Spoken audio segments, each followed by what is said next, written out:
Welcome to this month's episode of Short Clip Case Studies, brought to you by Natera Performance Solutions. Hi, I'm Nicolai Morris, and I'm here to present a short case study on how I use Stair plyometrics for performance with the Sydney Uni soccer team. Personally, I've been successful using elements of this method for years and with a wide range of land-based athletes. This case study will not be going into deep explanations. It is a snapshot of the surface. However, I do encourage you to try it for yourself and reach out with any questions. Today, I'll be talking about the Sydney Uni women's soccer team in the 2019 season, playing in both the Premier and Reserve grade teams. There was a squad of 40 players with an average age of 19.85. A training age in the gym on average was 1 to 2 years, and 90% of these athletes were university or high school students. These athletes trained on field 3 times a week, twice in the gym, and prior to one of those gym sessions, the team would perform a 10 to 15 minutes of stair training intervention. Of the 40 players in the squad, the case study will investigate 21 players who played over both the 2018 and 2019 seasons, for whom testing data was recorded in both seasons. 8 of these 21 players had played in the professional competition, the W League, that year, and the intervention was proposed for 4 months long, starting in early November until the end of February, with a 4-week break for Christmas. Testing was done prior to the beginning of the season and after pre-season in late February each year. Although the specific intervention examined only the pre-season block, the stair training continued throughout the season. The intervention used both intensive and extensive plyometrics, as well as basic running and jumping up and down stairs. As with all new stimuli, we focused on developing the general and simple first, before moving to the specific and complex. Quality movement was the focus throughout the intervention, and the team progressed each drill from slow to fast until their fast was technically proficient, and then they would earn the right to advance.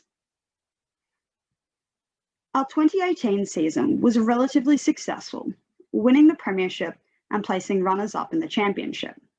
But it was an injury-plagued season, and the team lacked overall speed, general motor control, and strength, with an average squat of 40 kilos, or 0.6 times body weight.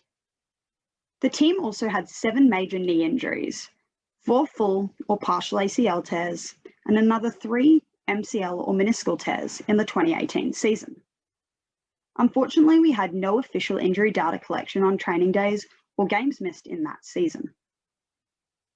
Jumping and some basic plyometrics was introduced into the program in 2018, but it was sporadic and focused mostly on landing mechanics rather than just true plyometrics.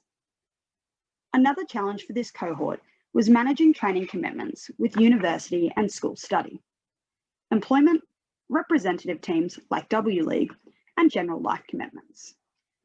The first gym session of the week was only a 30 to 40 minute block due to the use of the gym by other clubs and teams.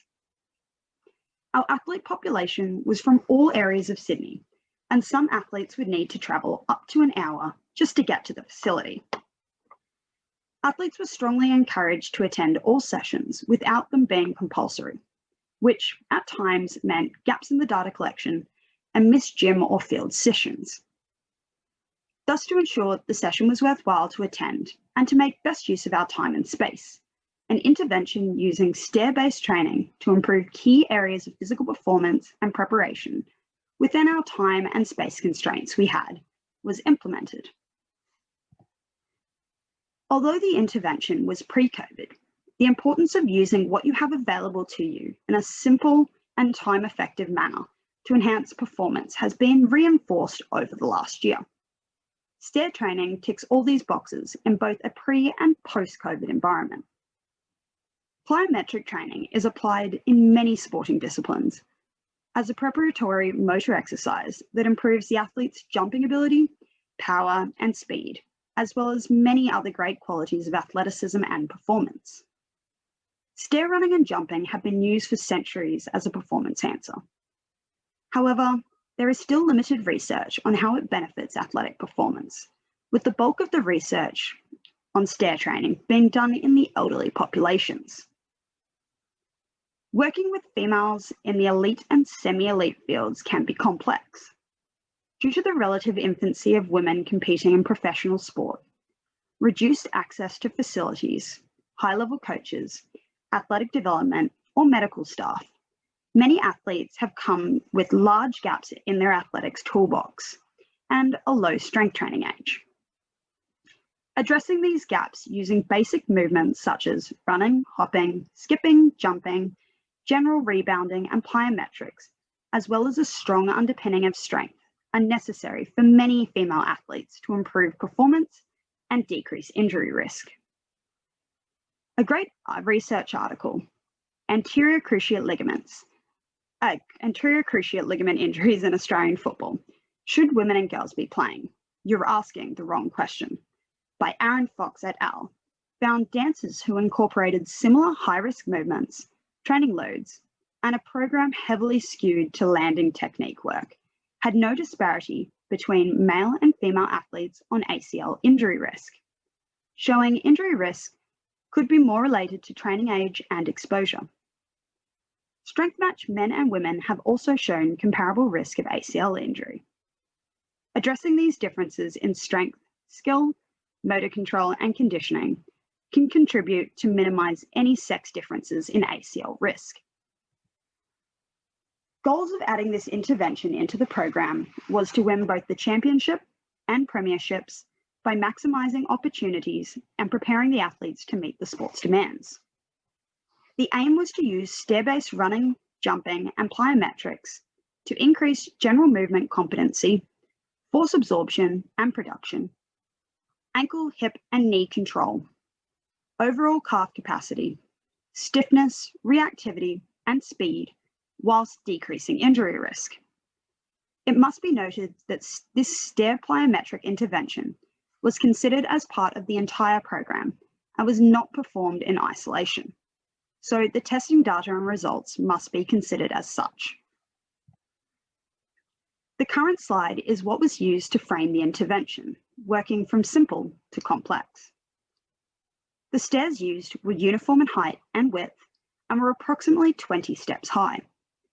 There were 6 phases used in the intervention from the elements pictured. Athletes performed each element 1 to 3 times depending on the focus of the day and how the athletes were feeling physically.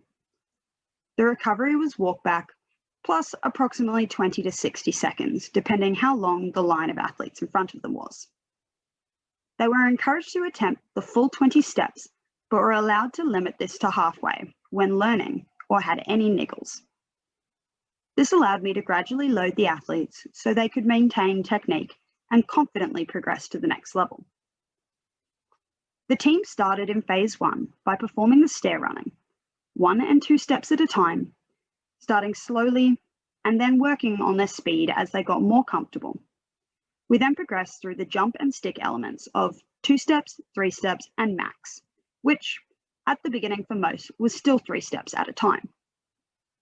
In phase 2, they continued to work through the initial phases with a stronger focus on technique and speed, as well as adding in the continuous jumping of 2, 3, and maximal steps at a time, working to decrease their contact time on each step as they became more confident. Phase 3 continued from phase 2, adding the hop and stick element on each leg, starting with only a few steps at a time and then building all the way to 20 steps in a row with great form and knee control. Phase 4 began with the running element. By this stage, we only added 1 of each, just as a warm-up, moving towards the continuous jumping, the hops and sticks, and then finally continuous hopping on each leg. Phase 5 was initiated with running, continuous jumping, hop and stick, continuous hopping, and then we added in the rebound hops. This is where the athlete would jump initially 1 step, rebounding as fast as they could off that step, and jumping as far as possible and sticking the landing. As the athlete progressed, the rebound step was off step number 2 rather than step number 1. And the very advanced version was jumping 2-step rebounds into max continuous rebound jumps. And lastly, phase 6 was the same as phase 5, but adding in the most challenging elements of hopping downstairs. This is an advanced exercise and should be performed with caution. Decelerating the movement after jumping down onto the next step causes high reaction forces off the ground, since the movement takes place in the direction of the gravitational force. This is why high reaction forces of the ground appear when jumping down, which translates into a higher strain of the muscles of the lower limbs working eccentrically. In other words, a higher training load. The athletes initially started with hop and stick down, and then progressed towards continuous hopping downstairs. Unfortunately, I have no videos of the actual team performing the stair training. I lost all these videos. However, this short video demonstrates each element of performance one after another, giving indication of the progression. As we can see, the jump and stick going from 2, 3, and now we're moving into double leg continuous jumping, into 2s, into 3s, and into maximums, into rebound jumps, our hop and stick patterns on each leg, our continuous hopping, our lateral hopping,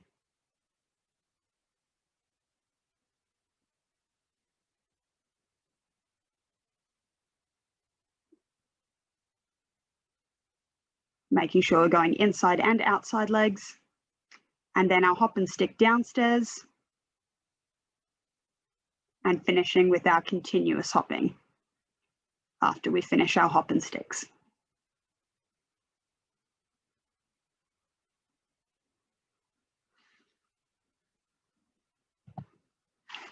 This is a snapshot of the speed testing for 21 players over 4 of our testing periods, including the end of pre-season and mid-season in 2018 and 19 seasons. There was no opportunity to collect any post-season testing data. As shown by the data here, most of the players equaled or PB'd after the intervention at the end of the pre-season in the 2019 season. The overall testing results of both the Yo-Yo Intermittent Recovery Test 1 and 20-metre speed testing improved when compared to the same time of the previous season. The players' average squat also improved to an average of 0.8 times body weight. In a multifaceted program with many moving parts and a lack of initial and post-season testing, the overall results of the yo-yo and 20-metre speed testing both improved when compared to the same period of the previous season. Let's look at real change. In the period between the 2018 and 2019 seasons, when the stair intervention was utilised, the athletes had a percentage difference of 33.2% improvement on the yo-yo test. On average, they ran an extra 360 metres, and the smallest worthwhile change was 36.65 metres, proving significant improvement on aerobic fitness. The percentage change between the 2018 and 2019 testing in the 20-metre speed test was minus 1.2%, with the smallest worthwhile change being 0.015 seconds, which also showed real change in performance for this team. In summary of the intervention, we had a significantly improved 20-metre speed, aerobic fitness as tested by the yo-yo, and decreased knee injuries, with no ACL injuries and only one new low-grade MCL or meniscus injury. Anecdotally, the unexpected benefits included improved confidence and running technique. And to top it off, we won both the championships and premierships that year. If I were to repeat the intervention, I would have liked to collect better data on both the testing and injury statistics.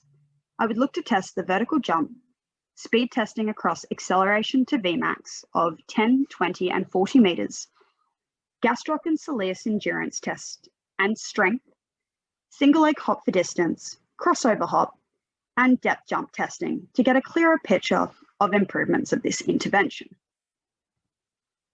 I want to say a massive thank you to Alex for allowing me the opportunity to present on this topic. Hopefully it has added some value to you, or at least given you something to think about. If you would like to ask any questions, feel free to reach out via any of the contact details on the slide. Thank you.